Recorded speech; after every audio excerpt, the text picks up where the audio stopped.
ఏపీలో పొగాకు రైతులకు మద్దతుగా పోరాటం సాగిస్తామన్నారు వైసీపీ అధినేత జగన్. పొగాకు వేలం ప్రారంభమై 94 రోజులైనా 5వ వంతు పంట కొనకపోవడం ప్రభుత్వ వైఫల్యానికి నిదర్శనమన్నారు.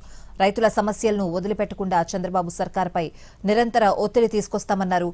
చంద్రబాబు అధికారంలోకి వస్తే సిండికేట్లకు కొమ్ములొస్తాయని విమర్శించారు. పొగాకు కొనకుండా రైతులను ఇబ్బంది పెడుతున్న కంపెనీలపై ఒక్క కేసు కూడా నమోదు చేయలేదని అన్నారు.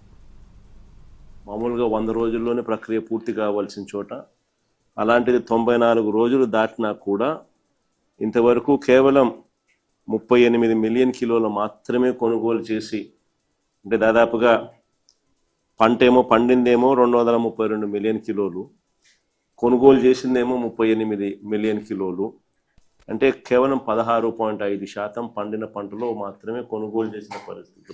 మళ్ళా కర్ణాటకలో మళ్ళా సెప్టెంబర్లో మళ్ళీ అక్కడ స్టార్ట్ అయినప్పుడు మళ్ళా సగం మంది ట్రేడర్లు న్యాచురల్గా అటువైపునికి మళ్ళీపోయే పరిస్థితి న్యాచురల్గా వస్తుంది. కాబట్టి అంతంత ఫుల్ స్టాప్ పెట్టే కార్యక్రమమే జరుగుతుంది.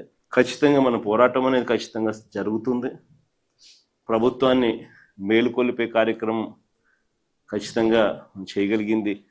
ఖచ్చితంగా రైతుల తరపున ఈ ప్రభుత్వం మీద ప్రెషర్ క్రియేట్ చేసే కార్యక్రమం అయితే చేయాలి.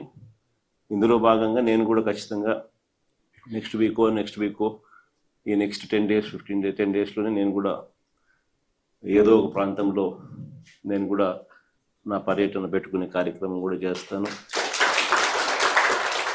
చేసుకొని ఇది ఈ మాదిరిగా ఇంక ప్రెజర్ పెట్టే కార్యక్రమం బిల్డ్ చేస్తూ పోవాల్సింది.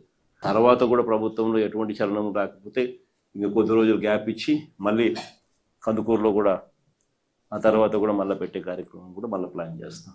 చంద్రబాబు నాయుడు గారు అధికారంలోకి వస్తూనే ఈ సిండికేట్కి అందరికీ కూడా కొమ్ములు వస్తాయి. సిండికేట్ మొత్తం ఏకమయ్యి చంద్రబాబు నాయుడు చెప్పేది మాత్రం చెప్తా ఉంటాడు, మనం చేసేది మనం చేస్తూ ఉంటాం అనే ధైర్యము ఈ పంటే కాదు, ఆక్వా పంటకైనా అంతే, ఈ పంటకైనా అంతే, ఏ పంట అయినా అంతే. దళారీల వ్యవస్థని నడుస్తూ ఉంది. వెంటనే ధరలు పతనమైపోయి చివరికి ఈ రకమైన దారుణమైన రేట్లకు పడిపోయిన పరిస్థితులు కనిపిస్తూ ఉన్నాయి. చివరికి ఇంకా రైతులు ఇంకా ఏదో ఒక రేటు కొనుక్కున్నాయా నాయన, మేము మమ్మల్ని బతికించండి స్వామి అనే పరిస్థితిలోకి రైతులు తెగమ్ముకునే పరిస్థితిలోకి వ్యవసాయం అంతా కూడా దిగజారిపోతా ఉన్న పరిస్థితులే కనిపిస్తూ ఉంది. నో బిడ్లు, లో బిడ్స్, భారీగా బేలు రిజెక్ట్ చేయడము ఇవన్నీ కూడా కనిపిస్తూ ఉన్నా కూడా ఇంతవరకు చంద్రబాబు నాయుడు గారి ప్రభుత్వము ఈ కంపెనీలు ఏదైతే ప్లాట్ఫామ్ మీదకి వచ్చి ఆక్షన్లో పార్టిసిపేట్ చేస్తూ ఉన్నారో వీళ్ళు మాట వినకపోయినా కూడా వీళ్ళ మీద ఎన్ని కేసులు పెట్టినారు? ఇంతవరకు కేసులు పెట్టింది లేదు. ఎన్ని లైసెన్సులు సస్పెండ్ చేసినారు? ఇంతవరకు లైసెన్సు సస్పెండ్ చేసింది లేదు. ఎంతమందిని బ్లాక్ లిస్ట్ చేసినారు? ఇంతవరకు బ్లాక్ లిస్టులు చేసింది లేదు. ఏ రకమైన భయము పెట్టుకోకుండా, మార్కెట్ను రంగప్రవేశం చేయనీయకుండా మొత్తం అడ్డుకుంటే చంద్రబాబు నాయుడు గారు ఇక రైతులకు ఏ రకంగా లాభం